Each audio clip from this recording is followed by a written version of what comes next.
வந்திரை அடியேற்றாலும் வானவர் மகுட கோடி பந்தியின் மணிகள் சிந்த வேத்திரப்படையாற்றாக்கி அந்தியும் பகழும் தொண்டர் அழகிடும் குப்பையாக்கும் நந்தியம் பெருமான் பாத நகை மலர் முடிமேல் வைப்பாம்.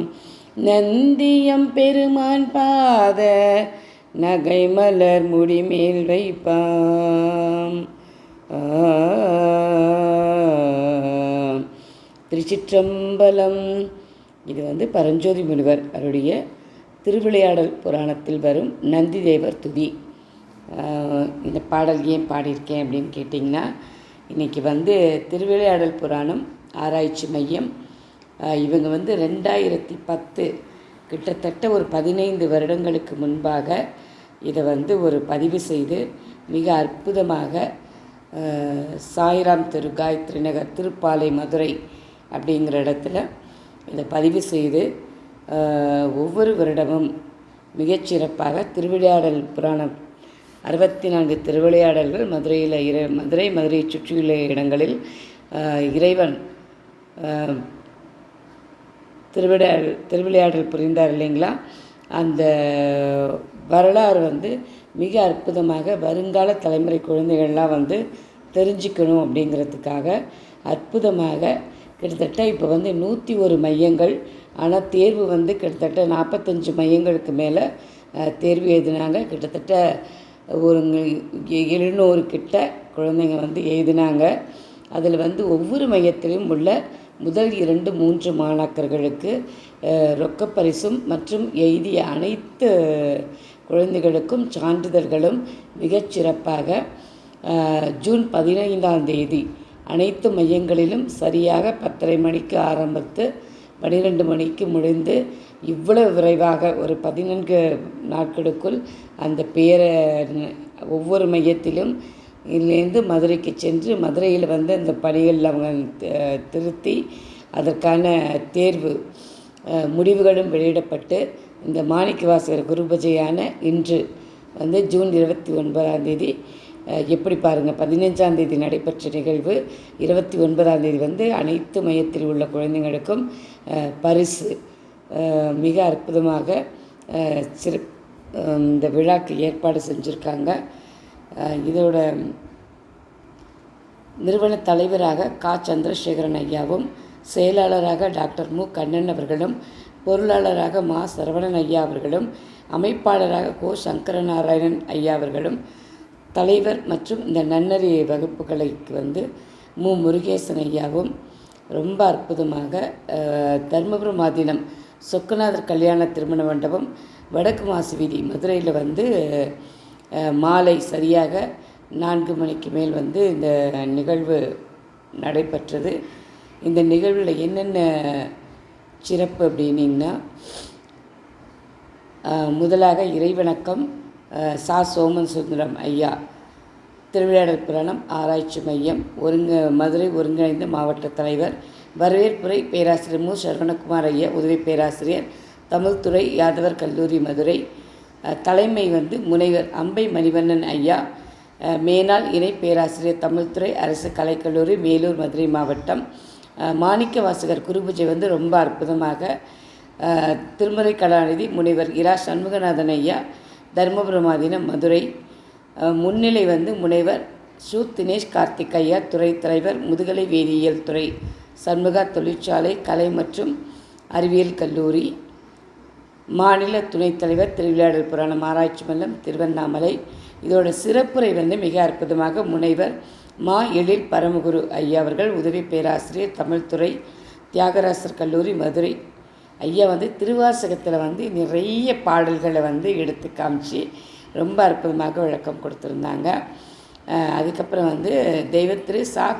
இந்த நிகழ்வு தெய்வத்திரு சா. கோமதி நாயக ஓதுவார் ஐயாவோட நினைவு திருவிளையாடல் புராணம் போட்டிக்கான பரிசு. இதோட ஐயாவுக்காக தான் இந்த நிகழ்வே நடைபெறுகிறது.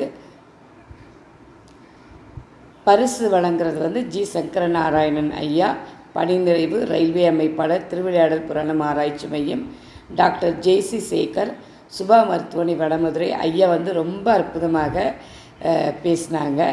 இந்த நிகழ்வில் நீங்கள் பார்க்கலாம். திண்டுக்கல் மாவட்ட தலைவர், திருவிளையாடல் புராண ஆராய்ச்சி மையம் திண்டுக்கல் மாவட்டம். திருமதி மாலா ஜெயராமன், அமைப்பாளர், திருவிளையாடல் புராணம் ஆராய்ச்சி மையம், மெல்போர்ன், ஆஸ்திரேலியா. திருமதி கோ ஸ்னேகலதா, தமிழாசிரியர், அமைப்பாளர், திருவிளையாடல் புராணம் ஆராய்ச்சி மையம், செங்காய், சிங்கப்பூர்.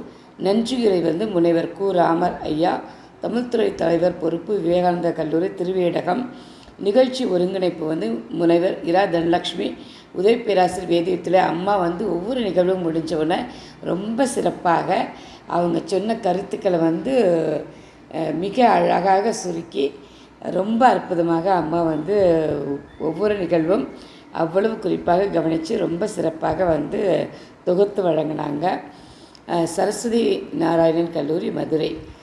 இந்த நிகழ்விற்கு உடலாலும் பொருளாலும் உழைப்பாலும் உதவி செய்த அத்துணை இந்த அமைப்பாளர்கள், இந்த திருவிளையாடல் புராணம் ஆராய்ச்சி மையத்தோட அமைப்பாளர்கள் அனைவருக்கும் மற்றும் இதில் பணிபுரியும் ஒவ்வொரு மாவட்டத்தில் உள்ள ஆசிரியர் பெருமக்களும் மற்றும் இதில் பங்கேற்ற அனைத்து குழந்தைகளும், அவருடைய பெற்றோர்கள் அனைவரும் மற்றும் இந்த விழாவிற்கு வந்து ஏற்று போற்றிய அனைவருக்கும் உங்கள் இந்த நிகழ்ச்சி ஏற்பாடு செய்திருந்தாங்க இல்லைங்களா, அவங்களோட சார்பிலாயும் என்னுடைய சார்பிலையும் அனைவருக்கும் என்னோட சிரம் தாழ்ந்த நன்றியை தெரிவித்துக் கொள்கிறேன்.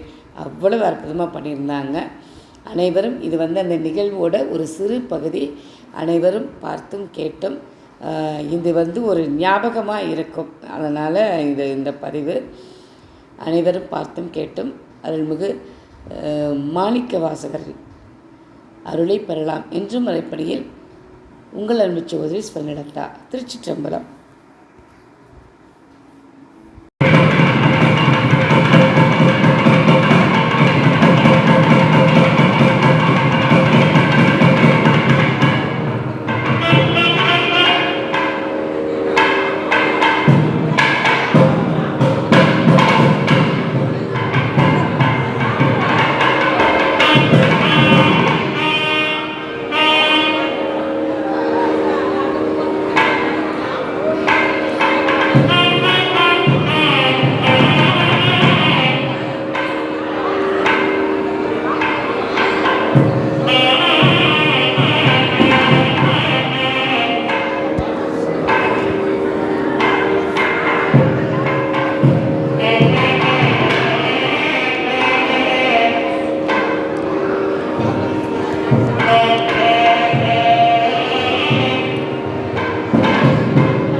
போற்றி போற்றி.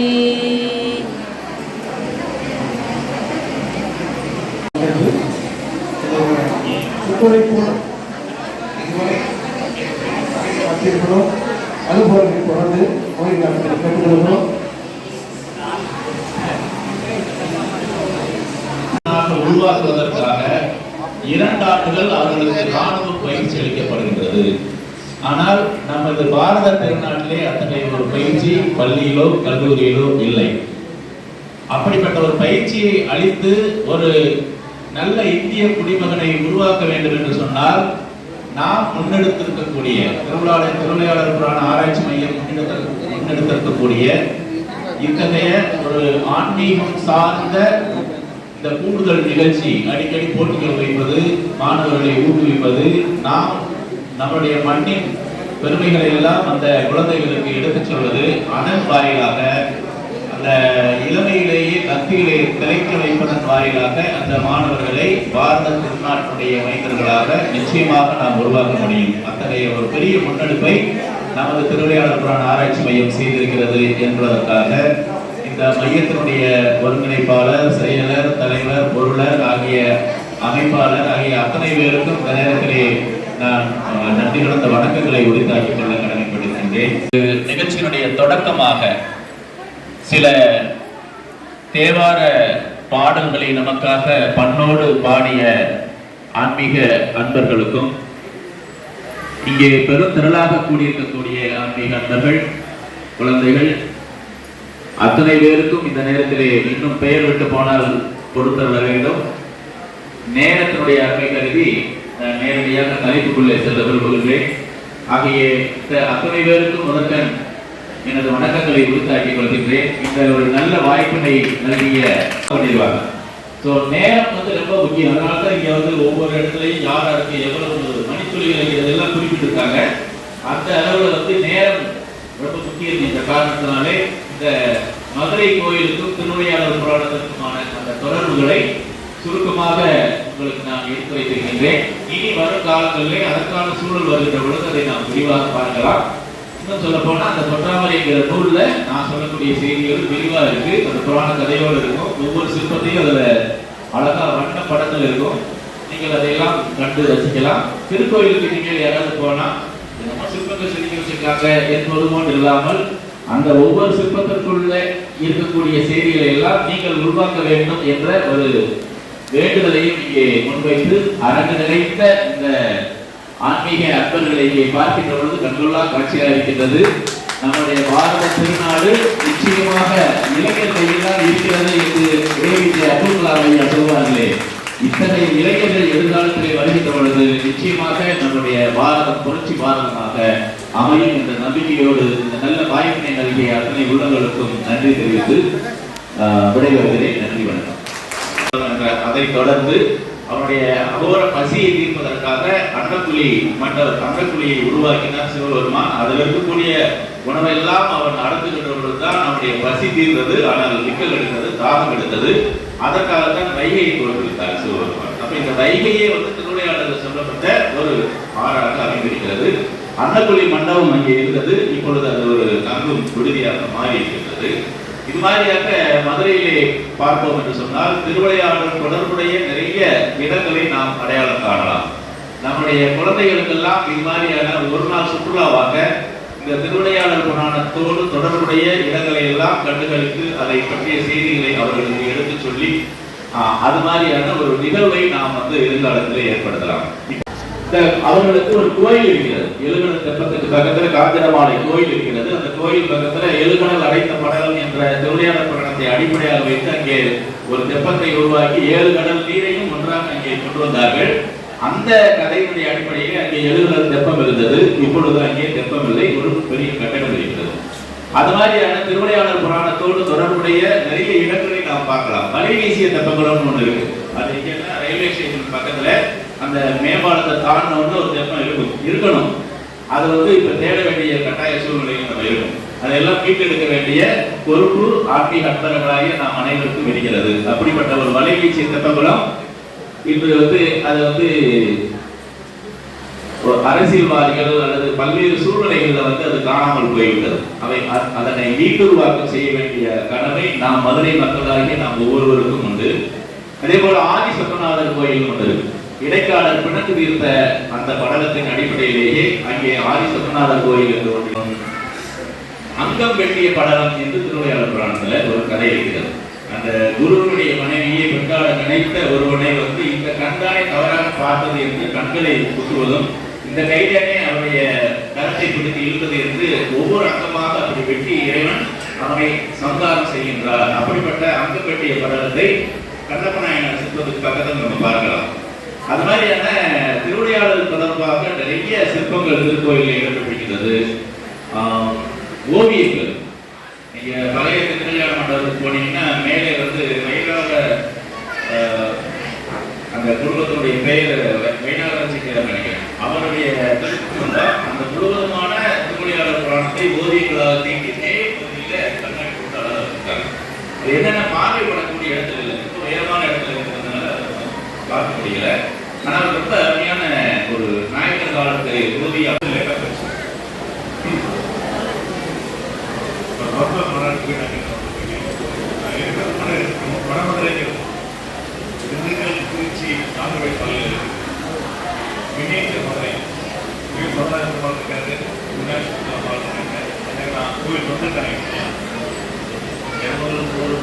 கோவில் ஃபங்க்ஷனாக பண்ணாங்க. கோயில் ரொம்ப சிறப்பாக நடந்துருக்கு.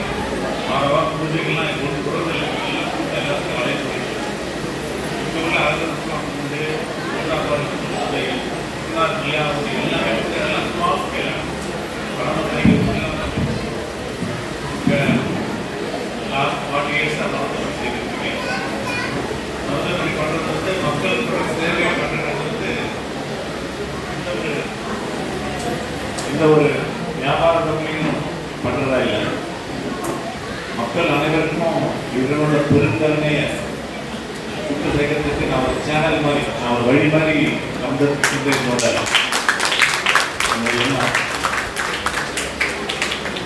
I only trust the one God heals in ஒரு புராணம் உண்டு ஆங்கிலத்தில்.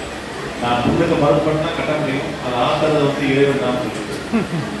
அதை பொறுத்தவரை நம்ம எல்லாமே சகோதரர்கள்.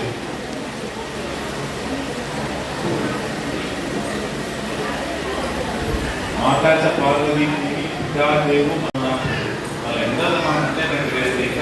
நான் கரெக்டாக வந்து இவங்க பண்ணுற தொண்டுகள், அதுவும் இவ்வளோ மாதிரி ஊரில் வந்து சின்ன சின்ன ஊர்லலாம் அந்த குழந்தைகள் அழகாக தொழுவெல்லாம் பார்க்கும்போது ரொம்ப சந்தோஷமாக புரிஞ்சிருக்கு.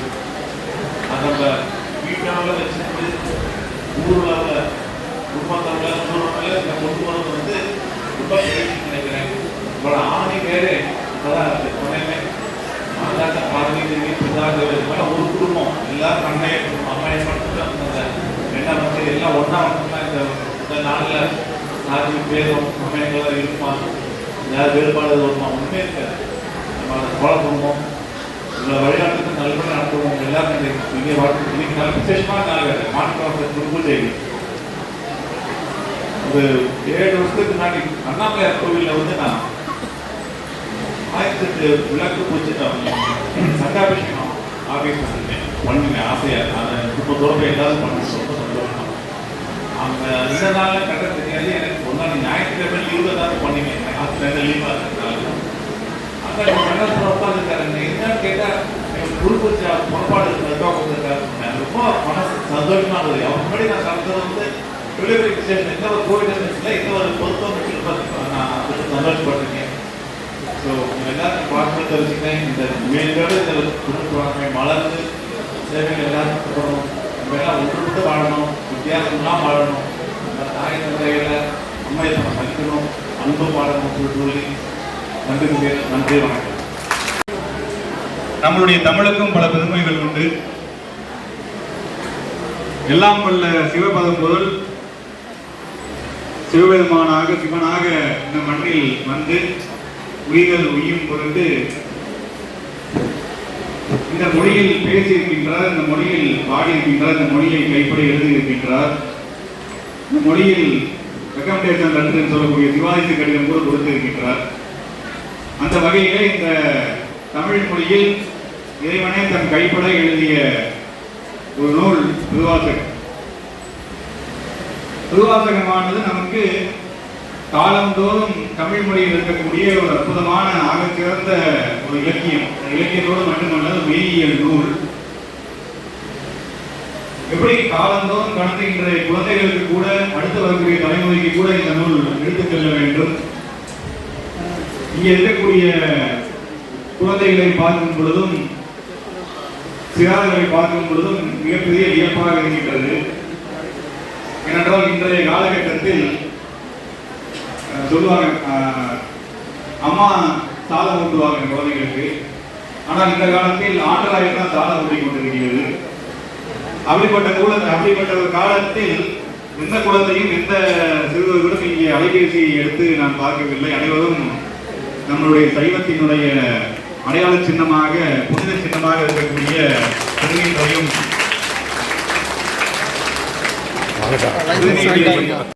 தண்ணியை குடிக்க முடியும். மாணிக்கவாசக பெருமானினுடைய திருவாசகத்தை எல்லாம் மணிக்கணக்கில் சொல்லணும்னு எனக்கு ஆசை. ஆனால் அதுக்கு வந்து சூழல் அமையல. அந்த இதை அடியனும் அந்த கருத்தை எடுத்துக்கொண்டு மணிவாசக பெருமான் நமக்கு அளித்த திருவாசகத்தில் துளையிலும் ஒரு அணு அளவில் நான் உங்கள் மத்தியில் அந்த சிந்தனையை பகிர்ந்திருக்கின்றேன். இந்த நல்ல நாளிலே இந்த இதை நாம் கேட்பதும் பேசுவதும் மிகப்பெரிய ஒரு சிவபுண்ணியம் என்று பெயர் இருக்கலாம். இந்த சிவபுண்ணியத்தில் அடியனுக்கு ஒரு வாய்ப்பை ஏற்படுத்தி கொடுத்து, அது மட்டுமல்லாமல் விடைபொருக்கும் பெருமையனாக இங்கு வீட்டிருக்கக்கூடிய அனைத்து அடியார் பெருமக்களுக்கும் அடியனுடைய சிந்தனையை பகிர்ந்தமையில் மகிழ்ச்சியை தெரிவித்துக் கொண்டு, நன்றியை தெரிவித்துக் கொண்டு, உங்கள் அனைவருக்கும் அடியனுடைய நன்றியை தெரிவித்துக் கொண்டு நிறைவு செய்கின்றேன். நன்றி. சூரியனுக்கும் ஒளியளிக்கும் ஒளியாளி இறைவா, கதாநாயகன் இறைவனை என்ற தேவை சேர்ந்தேன் என்ற காரைக்காலமையாளனுடைய வாக்குப்படி மொழி பயின்று கொண்டிருக்கக்கூடிய குழந்தைகளுக்கெல்லாம் இந்த திருவாசகத்தை எடுத்துச் சென்றிருக்கக்கூடிய மகத்தான பணி இன்றைக்கும் நினைத்து போற்றத்தக்கது. அந்த பணியை செய்து கொண்டிருக்கக்கூடிய இந்த நிலையத்தின் ஆராய்ச்சி மையத்தின் ஒரு விழாவில் அடியனுக்கு பேச வாய்ப்பளித்த நல்லுடலுக்கு மீண்டும் ஒரு முறை நன்றியை தெரிவித்துக் கொள்கின்றேன். அடியனை கதாநாயகன் என்று சொன்னார்கள். கதாநாயகன் அடியன் இல்லை, என்றைக்கும் கதாநாயகன் மாணிக்கவாசகர் பெருமான் மட்டுமே. இறைவன் மட்டுமே, அவருக்காக இறைவன் மட்டுமே. இன்னும் சொல்ல போனா இன்னொரு கதாநாயகர் கூட இருக்க. உலகத்துல முதல் ரசிகர் மன்றம் அவருக்கு ஏற்படுத்தப்பட்டதுதான். அவர் திருநாவுக்கரசர் தான் உலகத்துல அவருக்கு தான் முதல்ல ரசிகர் மன்றம் ஏற்படுத்தப்பட்டது. திருநாவுக்கரசர் தான் அவருக்கு அப்பூதிரிகள் தன்னுடைய இடத்திற்கு அழைத்து இந்த தேன்தூரியும் புனிப்புடையானுக்கே சென்றுவதாய் தோத்தும்பி என்ற பாடலில் நாம் பார்க்க முடிகின்றது. அப்போ உலகில் நாம் அனுபவிக்கக்கூடியவை அனைத்தும் சிற்றின்பங்கள். அதுதான் திணைத்தனை உள்ளதோ பூவினில் தேன் உண்டாது. இந்த பூவினில் பூ வாழக்கூடிய பூ, அதில் நுகரக்கூடிய தேன் எப்போது இன்பத்தை கொடுக்கும்? நுகரும் பொழுது மட்டும்தான் இன்பத்தை கொடுக்கும். ஆனால் பெருமான் எப்போது இன்பத்தை கொடுக்கின்றார்? பேசும் போதும் எப்போதும் நினைத்ததும் நாள்தோறும் இறைவனை பற்றி பேசினாலோ நினைத்தாலோ எல்லா நாளிலும் எல்லா நேரங்களிலும் இன்பத்தை இன்ப கடலினை நமக்கு அளிக்கக்கூடியவன் இறைவன். அப்படிப்பட்ட இன்பத்தை இந்த ஆன்மா நுகர வேண்டும் என்பதுதான் ஆன்மாவினுடைய லட்சியம். மாணிக்கவாசகர் ஆன்மாவிற்கான ஈடேற்றத்தை பற்றி பேசுகின்றார். அது மட்டும் கிடையாது, அறிவியலை பேசுகின்றார்.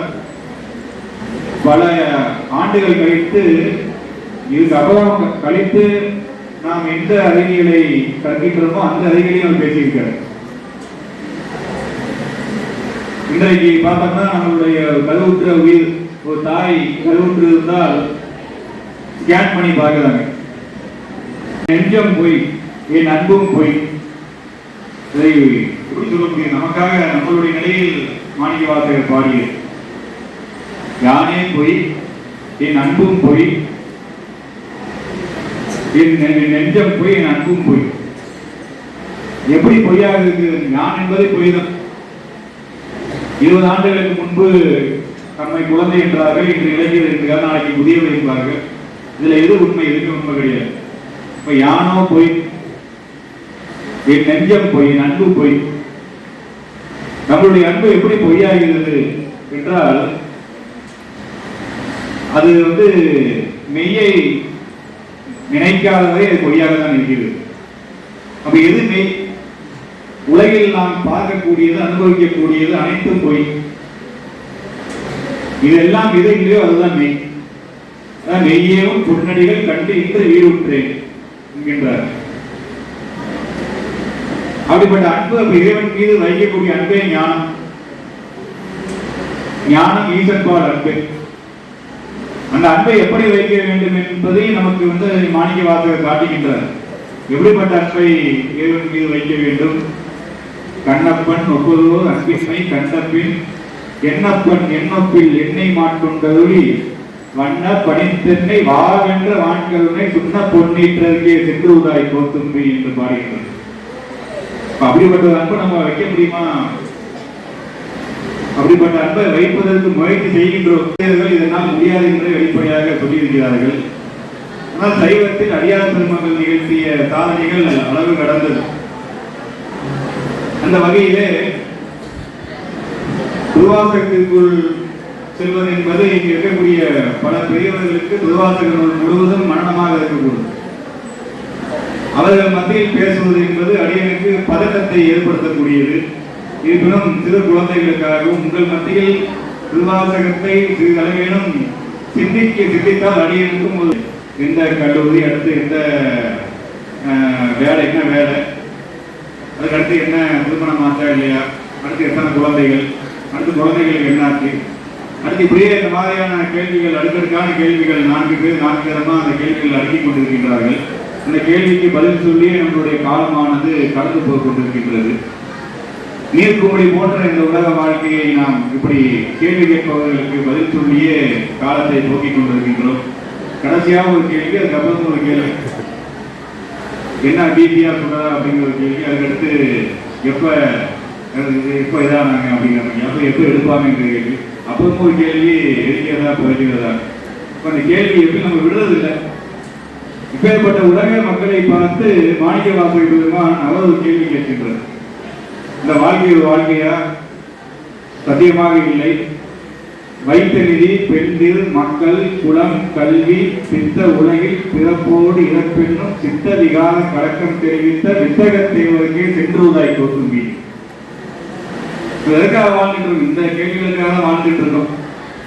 வைத்த நிதி, சேமித்து வைத்திருக்கக்கூடிய நிதி, பெண்டில், மக்கள், குலம், கல்வி. கல்விக்காகவே நாம் பல காலங்கள் செலவழித்துக் கொண்டோம். கல்வியை நமக்கு ஒரு சிறுக்கை கூட சில சமயத்தில் ஊட்டிக்கிட்டு, அது பேர் இந்தியா கௌரவம் அப்படின்னு. அப்ப அந்த கல்வியை கற்றாத யான் வேண்டேன் அப்படிங்கிற மாணிக்கவாசகர். எதுவுமே தேவையில்லை, அன்புதான். இப்ப ஞானம் என்ன? ஞானம் ஈசன் பால் அன்பே என்று நம் முன்னோர்கள் சொல்லியிருக்கிறார்கள். இப்ப வைத்த நிதி, பெண்டில், மக்கள், குலம், கல்வி, பித்த உலகம். இந்த உலகை பார்த்து மாணிக்கவாசகர் நகைக்கின்றார். எப்படிப்பட்ட உலகம்? பித்த உலகம். பிறப்போடு இறப்பெண்ணும் சித்த விகார கலக்கம் தெரிவித்த வித்தகத்தேவருக்கே சென்றுவதாய் கோத்தும்பி அப்படிங்கிற மாதிரி அந்த பாடல்ல அப்போவும் இனி நாம் செல்வோம். அப்ப அவர்களே இந்த உலகத்தில் வாழக்கூடியவர்கள். அவர்கள் மத்தியில் நம்மளுடைய வாழ்க்கையானது, நம்மளுடைய சமய வாழ்க்கையானது உலகத்தில் வேறு எந்த மூலையிலும் கிடைக்காத ஒன்று. அப்படிப்பட்ட உயர்ந்த வாழ்க்கையை நாம் வாழ்ந்து கொண்டிருக்கின்றோம். இப்ப நமக்கு யார் சுற்றம்? தாமே தமக்கு சுற்றமும் தாமே தமக்கு விதிவகையும் யாமார் எமதார் பாசமியார் என்ன மாயம் இவை போக. இப்பேற்பட்ட ஒரு உயர்ந்த அடிகள். தாமே தமக்கு சுற்றமும் தாமே தமக்கு விதிவகையும் யாமார் எமதார் பாசமியார் என்ன மாயம் இவை போக. இந்த உலகத்தை வாழக்கூடியவர்களுடைய வாழ்க்கையின் மத்தியில் நம்மளுடைய வாழ்க்கை எப்படி இருக்கிறது? நாமே தமக்கு சுற்றம், தாமே தமக்கு விதி வகை. புதுநீர் அணியக்கூடாது, உத்ராட்சியம் அணியக்கூடாது என்பது இது ஒரு விதி கிடையாது. அப்படி கூடாது என்று சொல்லக்கூடியவர்களுக்கு மத்தியில் இதுதான் விதி.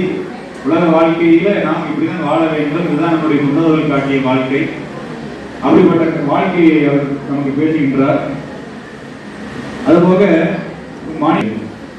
கன்றை நினைந்தது தாயன வந்த கணக்கதுமாகாதே அப்படின்னு மாணிக்கவாசகர் பாடுறார். தாயில் சேர்ந்த தயாவான தத்துவனை என்று பாடு. நாயனை தன்னடிகள் பாடுவித்த நாயகனை பேயனதென்னுள் பிழை பொறுக்கும் பெருமையனை செய்யேதும் இல்லாத செய்பணிகளில் கொண்டதிலும் தாயான ஈஸ்வருக்கே சென்று ஊதாய் கோத்தும்பி.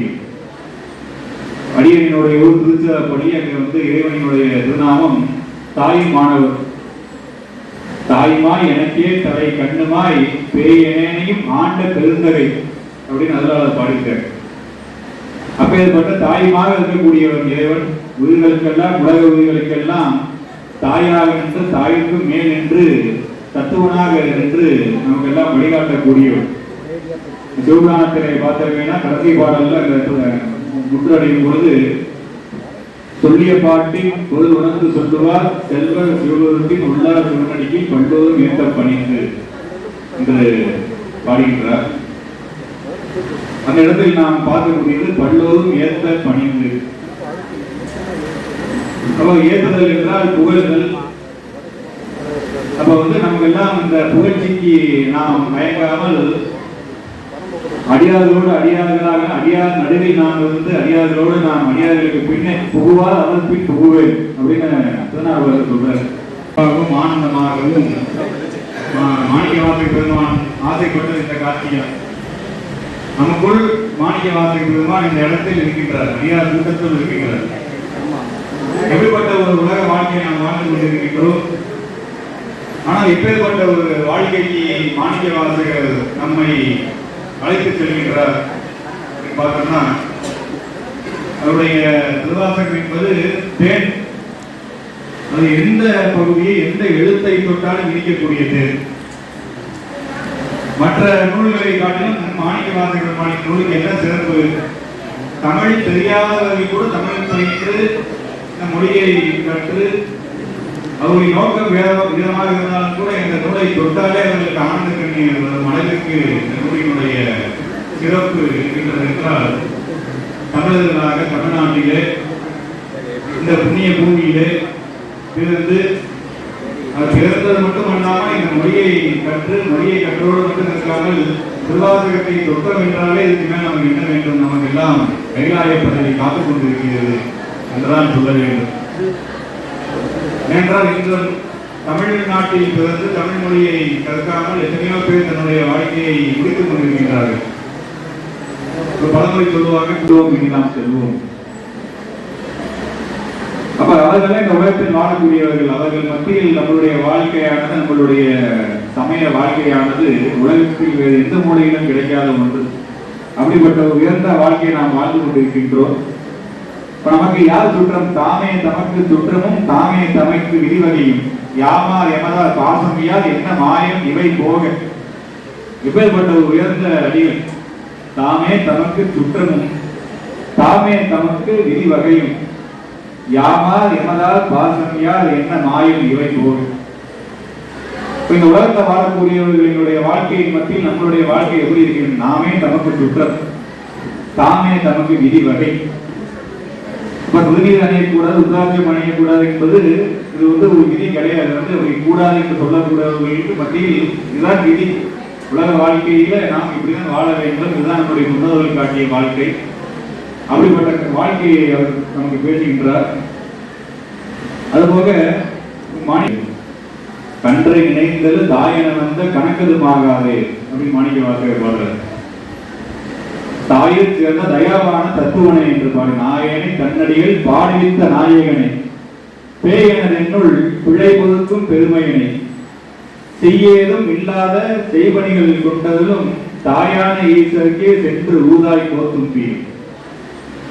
அடியனுடைய ஊர் திருச்சிராப்பள்ளி. அங்கே இறைவனினுடைய திருநாமம் தாயும் மாணவர். தாய்மாய் எனக்கே தலை கண்ணுமாய் பேயனையும் ஆண்ட பெருந்தகை அப்படின்னு அதனால பாடிக்கிறார். அப்பேற்பட்ட தாயுமாக இருக்கக்கூடியவர் இறைவன். உயிர்களுக்கெல்லாம் உலக உயிர்களுக்கெல்லாம் தாயாக நின்று தாய்க்கும் மேல் நின்று தத்துவனாக நின்று நமக்கெல்லாம் வழிகாட்டக்கூடியவர். சிவபுராணத்தினை பார்த்தீங்கன்னா கடைசி பாடல்ல முற்றடையும் பொழுது சொல்லிய பாட்டின் பொருள் உணர்ந்து சொல்லுவார் செல்வர் சிவபுரத்தின் உள்ளார் சிவனடிக்கு பண்டோதும் ஏற்ற பணிந்து என்று பாடுகின்றார். அந்த இடத்தில் நாம் பார்க்கக்கூடியது பல்லோரும் ஏற்ற பணிந்து. அப்போ ஏற்றுதல் என்றால் புகழ்தல். அப்ப நமக்கு எல்லாம் இந்த புகழ்ச்சிக்கு நாம் மயங்காமல் அடியார்களோடு அடியார்களாக அடியார் நடுவில் நாம் அடியார்களோடு நாம் அடியார்களுக்கு பின்னே புகுவார் அவர் பின் புகுவேன் அப்படின்னு அவர் சொல்றார். திருவாசகம் இந்த நூலுக்கு பல பெருமைகள் உண்டு. நம்மளுடைய தமிழுக்கும் பல பெருமைகள் உண்டு. எல்லாம் வல்ல சிவபதம் பொருள் சிவபெருமானாக சிவனாக இந்த மண்ணில் வந்து உயிர்கள் உயிர் பொருட்டு இந்த மொழியில் பேசியிருக்கின்றார், இந்த மொழியில் பாடியிருக்கின்றார், இந்த மொழியை கைப்பட எழுதியிருக்கின்றார். இந்த மொழியில் ரெக்கமெண்டேஷன் லெட்டர் என்று சொல்லக்கூடிய சிவாஜி கடிதம் கூட கொடுத்திருக்கின்றார். அந்த வகையிலே இந்த தமிழ் மொழியில் இறைவனே தன் கைப்பட எழுதிய ஒரு நூல் திருவாசகம். திருவாசகமானது நமக்கு காலந்தோறும் தமிழ் மொழியில் இருக்கக்கூடிய ஒரு அற்புதமான ஆகச்சிறந்த ஒரு இலக்கியம். இந்த இலக்கியத்தோடு மட்டுமல்ல ஒரு மெய்யியல் நூல். எப்படி காலந்தோறும் கடந்து இன்றைய குழந்தைகளுக்கு கூட அடுத்து வரக்கூடிய தலைமுறைக்கு கூட இந்த நூல் எடுத்துச் செல்ல வேண்டும். இங்கே இருக்கக்கூடிய குழந்தைகளை பார்க்கும் பொழுதும் சிறார்களை பார்க்கும் பொழுதும் மிகப்பெரிய வியப்பாக இருக்கின்றது. ஏனென்றால் இன்றைய காலகட்டத்தில் சொல்லுவாங்க, அம்மா சாதம் ஊட்டுவாங்க குழந்தைகளுக்கு. ஆனால் இந்த காலத்தில் ஆண்ட்ராய்டு தான் சாதம் ஊட்டி கொண்டிருக்கிறது. அப்படிப்பட்ட ஒரு காலத்தில் எந்த குழந்தையும் எந்த சிறுவர்களும் இங்கே அலைபேசியை எடுத்து நாம் பார்க்கவில்லை. அனைவரும் நம்மளுடைய சைவத்தினுடைய அடையாள சின்னமாக, புனித சின்னமாக இருக்கக்கூடிய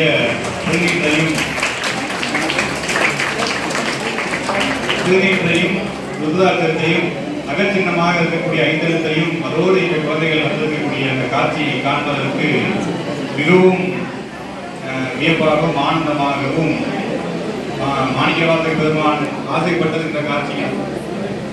நமக்குள் மாணிக்கவாசக பெருமான் இந்த இடத்தில் இருக்கின்றார், தனியார் கூட்டத்தில் இருக்கின்றார். எப்படிப்பட்ட ஒரு உலக வாழ்க்கையை நாம் வாழ்ந்து கொண்டிருக்கின்றோம். ஆனால் இப்பேற்பட்ட ஒரு வாழ்க்கைக்கு மாணிக்கவாசகர் நம்மை அழைத்து செல்கின்றார். பார்த்தோம்னா அவருடைய திருவாசகம் என்பது தேன். அது எந்த பகுதியை, எந்த எழுத்தை தொட்டாலும் இணைக்கக்கூடிய தேன். மற்ற நூல்களை காட்டிலும் மாணிக்கவாசக பெருமானின் நூலுக்கு என்ன சிறப்பு? தமிழ் தெரியாதவர்கள் கூட தமிழ் பயின்று இந்த மொழியை கற்று அவருடைய நோக்கம் விதமாக இருந்தாலும் கூட இந்த நூலை தொட்டாலே அவர்களுக்கு ஆனந்த கண்ணீர் வரும் அளவிற்கு இந்த நூலினுடைய சிறப்பு என்றால், தமிழர்களாக தமிழ்நாட்டிலே இந்த புண்ணிய பூமியிலே பிறந்து அது பிறந்தது மட்டுமல்லாமல் இந்த மொழியை கற்றோடு மட்டும் இருக்காமல் திருவாசகத்தை தொட்டம் என்றாலே இதுக்கு மேல் நமக்கு என்ன வேண்டும்? நமக்கு எல்லாம் கைலாய பதவி காத்துக் கொண்டிருக்கிறது என்றுதான் சொல்ல வேண்டும். என்றால் இந்த தமிழ்நாட்டில் பிறந்து தமிழ் மொழியை கற்காமல் எத்தனையோ பேர் தன்னுடைய வாழ்க்கையை முடித்துக் கொண்டிருக்கின்றார்கள். ஒரு பழமொழி சொல்லுவாங்க, குற்றாலத்திற்கு சென்று குழாயடி தண்ணி குடித்த கதையாக தமிழகத்தில் பிறந்து அவர்களுக்கும் தமிழுக்கும் தொடர்பு இல்லாமல், அப்படி தமிழுக்கு தொடர்புடையவர்கள் கூட மற்ற நெறிகளில் நெறியெல்லாம் நெறியாக நினைவேன் மாணிக்கவாசகர் சொன்ன மாதிரி மற்ற வழிகளில் மற்ற நெறிகளில் நின்று திருமொழிகளையோ திருவாசகத்தையோ பக்தி இலக்கியத்தையோ தொடாமல் தன்னுடைய வாழ்க்கையை முடித்துக் கொண்டிருக்கக்கூடிய எண்ணற்ற ஜீவராசிகளுக்கு மத்தியில், உயிர்களுக்கு மத்தியில் இந்த நிலையில் இந்த திருவாசகம் பிறந்து மொழிபெயன்ற நாளெல்லாம் தேவடி சேர்ந்திருக்கின்ற காரைக்கால் அம்மையாருடைய வாக்குப்படி மொழிபெயர்ந்து கொண்டிருக்கக்கூடிய குழந்தைகளுக்கெல்லாம் இந்த திருவாசகத்தை எடுத்துச் சென்றிருக்கக்கூடிய மகத்தான பணி இன்றைக்கும் நினைத்து போற்றத்தக்கது. அந்த பணியை செய்து கொண்டிருக்கக்கூடிய இந்த நிலையத்தின் ஆராய்ச்சி மையத்தின் ஒரு விழாவில் அடியனுக்கு பேச வாய்ப்பளித்த நல்லுள்ளங்களுக்கு மீண்டும் ஒரு முறை நன்றியை தெரிவித்துக் கொள்கின்றேன். மாணிக்கவாசகர் சொல்றார், நிற்பார் நிற்க எல்லா உலகில் இன்றோம் இனி நாம் செல்வோம். அப்ப அவர்கள் இந்த உலகத்தில் வாழக்கூடியவர்கள், அவர்கள் மத்தியில் நம்மளுடைய வாழ்க்கையானது, நம்மளுடைய சமய வாழ்க்கையானது உலகத்தில் வேறு எந்த மூலையிலும் கிடைக்காத ஒன்று. அப்படிப்பட்ட ஒரு உயர்ந்த வாழ்க்கையை நாம் வாழ்ந்து கொண்டிருக்கின்றோம். நமக்கு யார் சுற்றம்? தாமே தமக்கு சுற்றமும் தாமே தமக்கு விதிவகையும் யாமார் எமதார் பாசமியார் என்ன மாயம் இவை போக. இப்பேற்பட்ட ஒரு உயர்ந்த அடிகள். தாமே தமக்கு சுற்றமும் தாமே தமக்கு விதிவகையும் யாமார் எமதார் பாசமியார் என்ன மாயம் இவை போக. இந்த உலகத்தில் வாழக்கூடியவர்களினுடைய வாழ்க்கையை பற்றி நம்மளுடைய வாழ்க்கை எப்படி இருக்கிறது? நாமே தமக்கு சுற்றம், தாமே தமக்கு விதி வகை. திருநீர் அணியக்கூடாது, ருத்ராட்சம் அணியக்கூடாது என்பது இது ஒரு விதி கிடையாது. அப்படி கூடாது என்று சொல்லக்கூடியவர்கள் மத்தியில் இதுதான் விதி. உலக வாழ்க்கையில நாம் இப்படிதான் வாழ வேண்டும், இதுதான் நம்முடைய முன்னோர்கள் காட்டிய வாழ்க்கை. அப்படிப்பட்ட வாழ்க்கையை நமக்கு பேசுகின்றார். அதுபோக மாணிக்கவாசகத்தில் நாம் சொன்னது போல இந்த நூலில், இந்த இலக்கியத்தில், இலக்கியம் கலந்து எந்த நிலையில் எந்த நூலை தொட்டாலும், எந்த பாடலை தொட்டாலும் இது சுவை நமக்கு கொடுத்து கொண்டேதான் இருக்கு. இந்த முற்றுதல் பாடுகின்றோம். திருவாசகம் இது போல இதை திருவாசகத்துக்கு முதுகால், ஒரு வாசகத்துக்கு முதுகால் என்று சொல்கின்றார். இது வார்த்தை கிடையாது. அந்த அளவிற்கு நமக்கு ஆனந்த கண்ணீரை ஏற்படுத்தக்கூடிய ஒரு ஆகச்சிறந்த ஒரு நூல் மணிவாசகர் இயற்றிய மணிவாசகர் பாடியது. அப்படி வந்து அதனுடைய அன்பினுடைய உலகத்தில் இருக்கக்கூடிய நாம் பார்க்கக்கூடிய அன்பு வந்து பொய்ன்னு சொல்லியிருக்கோம். ஆனால் தாயினுடைய அன்பு ஒரு அளவுக்கு மெய்யா இருக்கு. அப்ப அந்த தாயினுடைய அன்பை அடிக்கோடாக வைத்து அதை விட உயர்ந்த அன்பு இருக்கின்றதா என்றால், உலகத்துக்கெல்லாம் தாய் மாணவனாக இருக்கக்கூடிய இறைவனினுடைய அன்பு தாயின் அன்பை விட ஒரு படி மேலே இருக்கக்கூடிய அன்பு. கன்றை நினைத்தது தாயன வந்த கணக்கெதுமாகாது அப்படின்னு மாணிக்கவாசகர் பாடுறார். தாயில் சேர்ந்த தயாவான தத்துவனை என்று பாரு நாயனை தன்னடியில் பாடுவித்த நாயகனை பேயனதென்னுள் பிழை பொறுக்கும் பெருமையனை செய்யேதும் இல்லாத செய்பணிகள் கொண்டதிலும் தாயான ஈசருக்கே சென்று ஊதாய் போர்த்தும்பி. அடியனுடைய ஊர் புதுச்சப்பள்ளி. அங்க வந்து இறைவனினுடைய திருநாமம் தாய் மாணவர். தாயுமாய் எனக்கே தலை கண்ணுமாய் பேயனேனையும் ஆண்ட பெருந்தகை அப்படின்னு அதெல்லாம் அதை பாடியிருக்காங்க. அப்பேற்பட்ட தாயுமாக இருக்கக்கூடிய இறைவன் உயிர்களுக்கெல்லாம் உலக உயிர்களுக்கெல்லாம் தாயாக நின்று தாய்க்கு மேல் நின்று தத்துவனாக நின்று நமக்கெல்லாம் வழிகாட்டக்கூடியவர். சிவகானத்திலே பார்த்தீங்கன்னா கடைசி பாடல்ல முற்றடையும் பொழுது சொல்லிய பாட்டின் பொருள் உணர்ந்து சொல்லுவார் செல்வர் சிவபுரத்தின் உள்ளார் சிவனடிக்கு பல்லூர் மேற்க பணிந்து என்று பாடுகின்றார். அந்த இடத்தில் நாம் பார்க்கக்கூடியது பல்லோரும் ஏத்த பணிந்து. ஏத்துதல் என்றால் புகழ்தல். அப்ப வந்து நமக்கெல்லாம் இந்த புகழ்ச்சிக்கு நாம் மயக்காமல் அடியார்களோடு அடியார்களாக அடியார் நடுவில் நாம் இருந்து அடியார்களோடு நாம் அடியார்களுக்கு பின்னே புகுவார் அவர் பின் புகுவேன் அப்படின்னு திருநாவுக்கரசர் சொல்றார். ஆலயங்களுக்கு சென்று வழிபடும் பொழுது கூட்ட நெரிசல்ல முன்னாடி போய் பார்க்கறதுக்கு பல பேர் வந்து முன்வரிசைக்கு போகணும் ஆசைப்படுறாங்க. அப்பேற்பட்ட திருநாவுக்கரசர் அடியார் பின் செல்லுதல் தான் இறைவனை பார்ப்பதற்கு வழி. புகுவார் அவர் பின் யாரும் சுவடுபடாமல் ஐயாது அடைகின்ற போது அதை வந்து புகுவார் அவர் பின் புகுவேன். அடியார்களினுடைய வழியில் அடியார்களினுடைய பின்னால் செல்வது என்பது நமக்கு ஞானத்தை கொடுக்கக்கூடியது, முக்தியை கொடுக்கக்கூடியது. சைவ சமயத்திலே 3 வகையான வழிபாடுகளை நம் முன்னோர்கள் நமக்கு காட்டியிருக்கின்றார்கள். குரு லிங்க சங்கம வழிபாடு என்று சொல்லக்கூடியது. ஞானாசிரியரை வழிபடுவது, லிங்க திருமேனியை வழிபடுவது, அடியார் பெருமக்களை வழிபடுவது.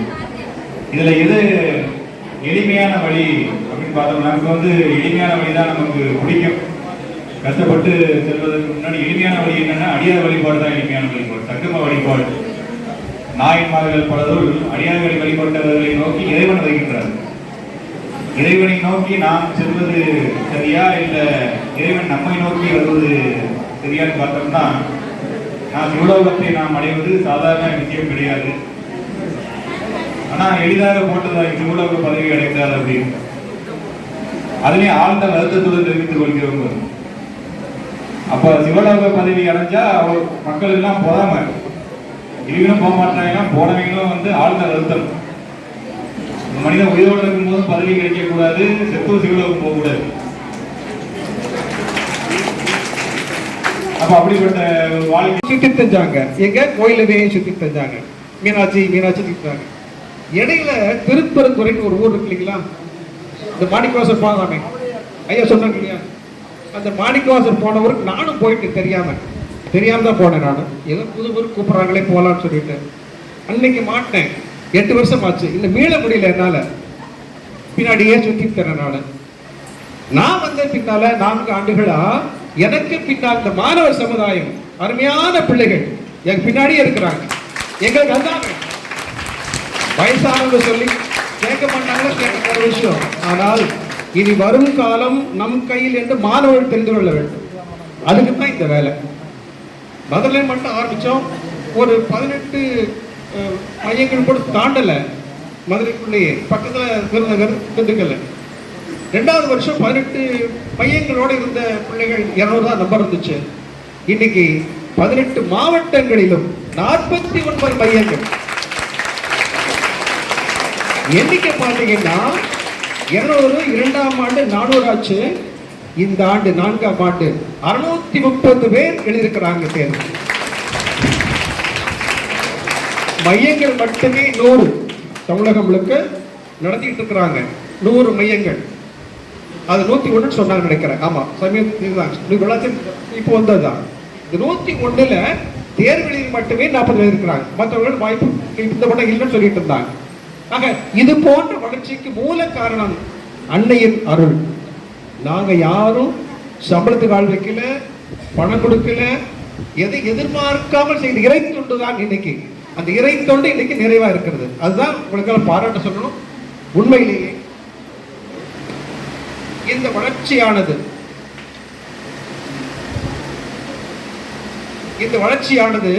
இன்னும் இன்னும் இன்னும் உங்கள் ஒத்துழைப்பால் வளர வேண்டும். வளர்ந்து இன்னும் பல 100 மையங்கள் கண்டு இந்த ஆராய்ச்சி மையம் திருவிளையாடலையும் இறைவனுடைய பெயரையும் இன்னும் மென்மேலும் வளர்த்து தன்னை வளர்ப்பதற்காக அல்ல, இந்த உலகை வளர்ப்பதற்காக நாம் எல்லாம் பாடுபடுகிறோம். எந்தவித எதிர்பார்ப்பும் இல்லாமல். இது ஒண்ணுதான் நம்ம இருக்கிற பலம். இறை நம்பிக்கை, இறை தொண்டு, மக்கள் சேவை. அது ஒண்ணுதான் நமக்கு தாரக மந்திரம் போல. இன்னைக்கு 2 பேரும் வந்திருக்கிறாங்க பேராசிரியர்கள்லாம். ஐயா அவங்களை பார்த்து பல வருஷம் ஆச்சு. அந்த பொற்றாமரை நூல் வெளியிடும் போது பார்த்தது, முகத்தை பார்த்தது, பேசக்கூட முடியல. அத்தனை நாள் இன்னைக்கு தான் சந்திக்க ஒரு வாய்ப்பு கிடைச்சது.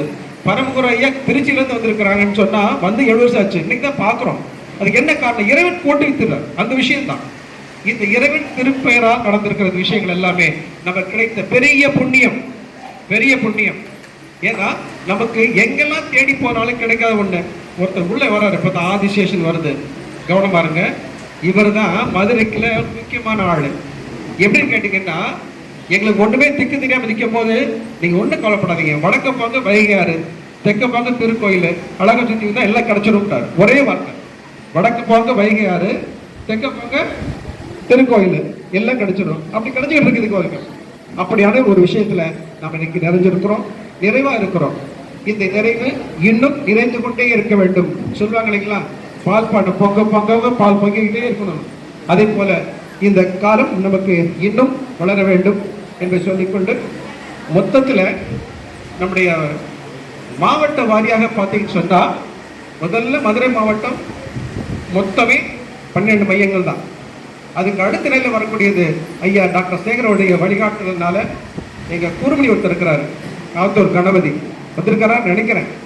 ஐயா குருமணி அவர்களே, பாத்தீங்களா, இந்த நிலைக்கு கொஞ்சம் நாங்க பாத்துக்கிறோம், உங்க திரும்ப பாத்துக்கிறோம். ஆத்தூர் கணபதி ஐயா, இது இவர் இன்னைக்கு காலையில் செம்பட்டில் இருப்பாரு, நாளைக்கு திருவள்ளமா இருப்பாரு, அதுக்கு மறுநாள் ஆந்திரா போயிடுவாரு, திரும்ப மதுரைக்கு வந்து திண்ணையில போவாரு. அப்படியான அவரு ஒருவேளை இந்த கண்ட விட்டு கண்டமே கிடையாது. அப்படியான ஒரு ஆர்வம், தூண்டுதல் அவர் மூலம் மட்டுமே மொத்தம் 8 மையங்கள் அவர் மட்டுமே ஏற்படுத்தி கொடுத்தது ஐயா டாக்டருடைய வழிகாட்டுறதுனால.